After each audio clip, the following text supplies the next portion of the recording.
जी का खालसा वाहिगुरू जी की फतेह। बेटा अज आप दूसरे कवि प्रोफैसर पूरन सिंह की कविता पढ़ांगे पुराने पंजाब नूं आवाज़ां। की दस्सिया लेखक कवि ने इहदे विच कि कवि के अनुसार जिहड़ा पुराना पंजाब ही जां पंजाबी सभ्यता ही सभ्याचार हीगा कवि के मन नूं वो सभ्याचार बेहद टुंबदा है। हुण मौजूदा सभ्याचार जां नवां सभ्याचार जिहड़ा उहनूं उहदे मुकाबले ते बेहद फिक्का फिक्का नज़र आउंदा। इस करके वो चाहुंदा कि पुराना पंजाब फिर तो जिहड़ा वापस आ जाए। कवि ने इस कविता च की दस्सिया कि वो पुराना अदब ते हिरस ना, वो प्रीत दियां पीढ़ियां पीढ़ियां गंढां, वो कुड़ियां दे चाह तरिंजणां दे गावण कित्थे।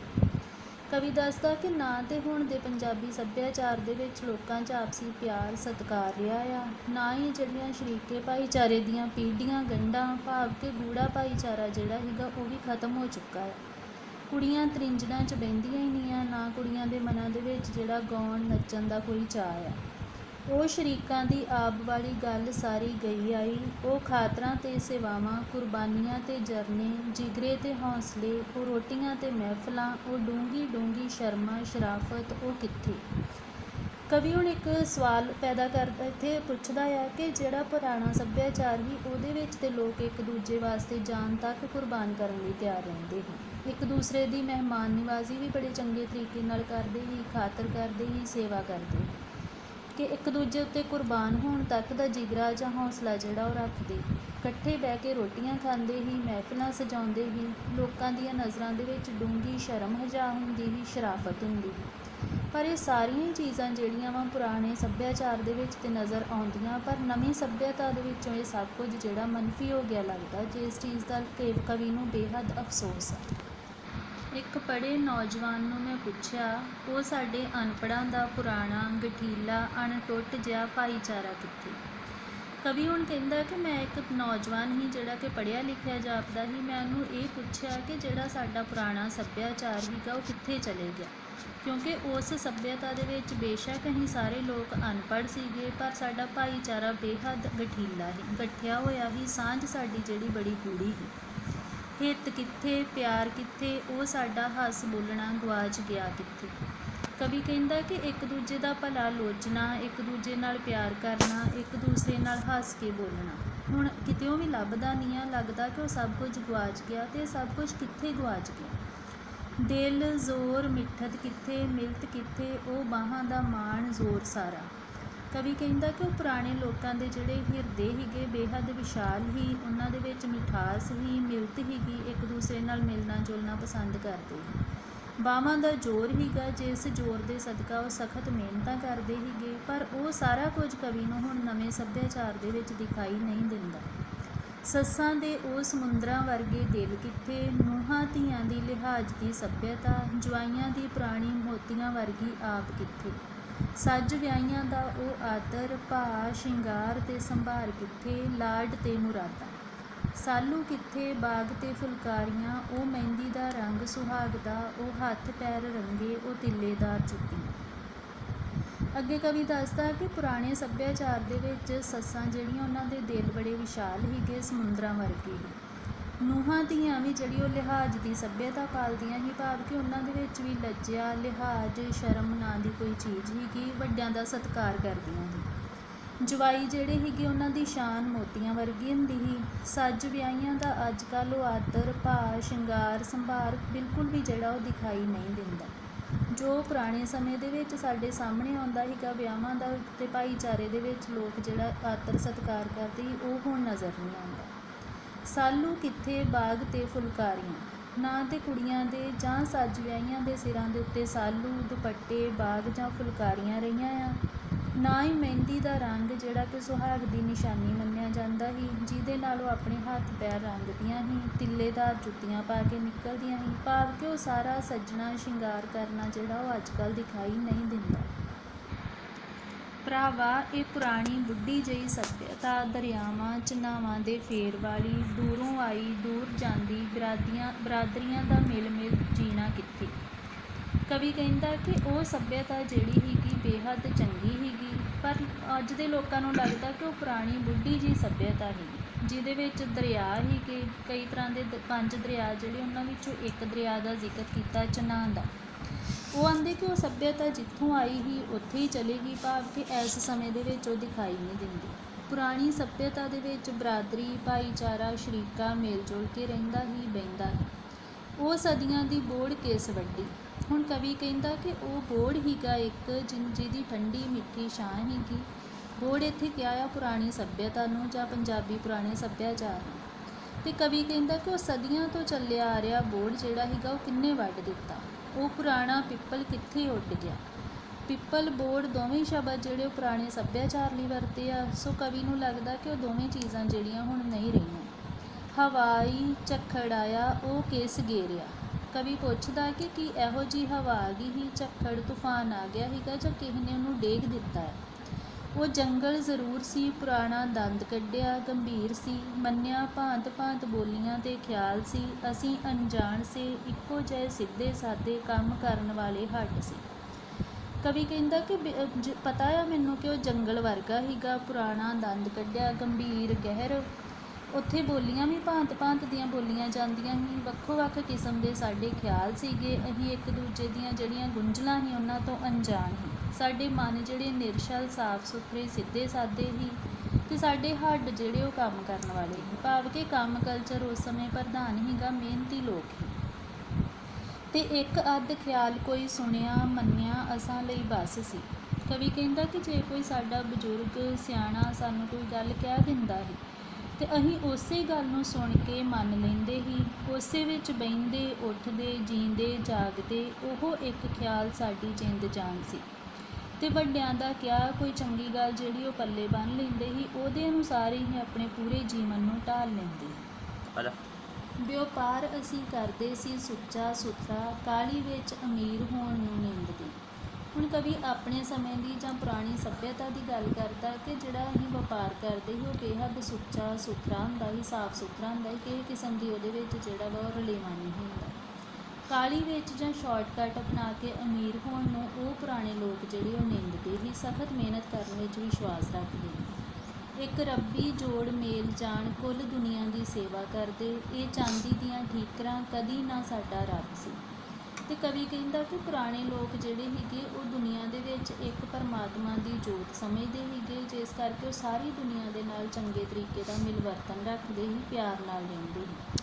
ਅੱਜ ਦੇ ਸਮੇਂ ਵਾਂਗੂ ਚਾਂਦੀ ਦੀਆਂ ਠੀਕਰਾਂ, ਭਾਵ ਕਿ ਰੁਪਈਆ ਪੈਸਾ ਜਿਹੜਾ ਸੀਗਾ ਉਹ ਉਹਨਾਂ ਲੋਕਾਂ ਦਾ ਰੱਬ ਨਹੀਂ ਸੀ, ਜਿਵੇਂ ਕਿ ਮੌਜੂਦਾ ਲੋਕ ਰੁਪਈਏ ਪੈਸੇ ਨੂੰ ਹੀ ਰੱਬ ਸਮਝ ਕੇ ਪੂਜਦੇ ਆ, ਇਨਸਾਨੀਅਤ ਦਾ ਕੋਈ ਮੁੱਲ ਨਹੀਂ ਪਾਉਂਦਾ। ਪਰ ਕਵੀ ਅਨੁਸਾਰ ਉਸ ਸਮੇਂ ਦੇ ਲੋਕ ਜਿਹੜੇ ਹੀ ਇਨਸਾਨੀਅਤ ਦੇ ਵਿੱਚ ਜੀਂਦੇ ਸੀਗੇ, ਜਦ ਕਿ ਪੈਸੇ ਨੂੰ ਉਹ ਜਿਹੜਾ ਸੀਗਾ ਕੁਛ ਨਹੀਂ ਸਮਝਦੇ। ਵਲਾਇਤਾਂ ਜਾਂਦੇ ਕਾਬਲ ਕੰਧਾਰ ਬੁਖਾਰੇ, ਸਫ਼ਰ ਝਾਕਦੇ ਜਫਰ ਜਾਲਦੇ, ਸਫ਼ਰ ਸਾਡਾ ਦਿਨ ਰਾਤ ਸੀ। ਕਵੀ ਕਹਿੰਦਾ ਕਿ ਉਸ ਸਮੇਂ ਵੀ ਲੋਕ ਜਿਹੜੇ ਕਮਾਈਆਂ ਕਰਨ ਲਈ ਵਿਦੇਸ਼ਾਂ 'ਚ ਜਾਂਦੇ ਸੀ।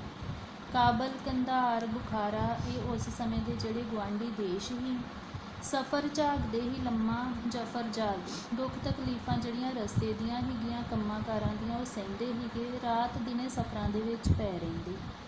ਸੋਹਣੇ ਹੁਨਰਾਂ ਦੇ ਕੰਮ ਬਣੇ, ਦੇਸ਼ ਆਪਣੇ ਨੂੰ ਆਮਦੇ। ਅਤੇ ਜਦੋਂ ਸੋਹਣਾ ਕੋਈ ਹੁਨਰ ਉਹ ਸਿੱਖ ਲੈਂਦੇ, ਕੰਮਕਾਰ ਉਹਨਾਂ ਦਾ ਹੋ ਜਾਂਦਾ, ਉਹ ਆਪਣੇ ਦੇਸ਼ ਨੂੰ ਕਮਾਈਆਂ ਕਰਕੇ ਵਾਪਸ ਪਰਤਦੇ। ਪਹਿਨਣ ਵਾਲਿਆਂ ਅਤੇ ਬਣਾਉਣ ਵਾਲਿਆਂ ਦੋਹਾਂ ਦੇ ਸ਼ਗਨ ਮਨਾਉਂਦੇ।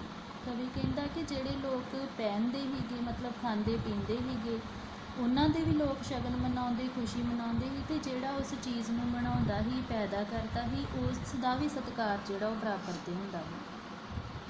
ਦੋਵੇਂ ਧਿਰਾਂ ਜੀਣ ਵਸਣ ਅਤੇ ਥੀਣ, ਅਸੀਂ ਰੋਟੀਆਂ ਪਏ ਖਾਣ ਦੇ। ਕਮਾਉਣ ਵਾਲੇ ਵੀ ਜੀਂਦੇ ਰਹਿਣ, ਵਸਦੇ ਰਹਿਣ, ਅਤੇ ਖਾਣ ਹੰਡਾਉਣ ਵਾਲੇ ਵੀ ਜਿਉਂਦੇ ਵਸਦੇ ਰਹਿਣ। ਕਵੀ ਕਹਿੰਦਾ ਕਿ ਉਸ ਸਮੇਂ ਦੋਵਾਂ ਦੇ ਵਿੱਚ ਹੀ ਜਿਹੜਾ ਆਪਸੀ ਸੂਤ ਇਤਫਾਕ ਹੈ।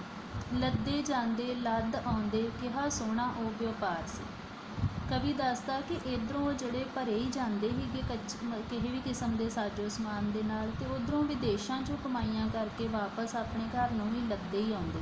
ਸੋ ਉਸ ਅਨੁਸਾਰ ਉਹ ਵਪਾਰ ਜਿਹੜਾ ਸੀਗਾ ਬੇਹੱਦ ਸੋਹਣਾ ਹੈ। ਸੋਹਣਿਆ ਤੂੰ ਦੱਸ ਨਾ ਉਹ ਵੇਲੇ ਕਿਉਂ ਲੱਦ ਗਏ।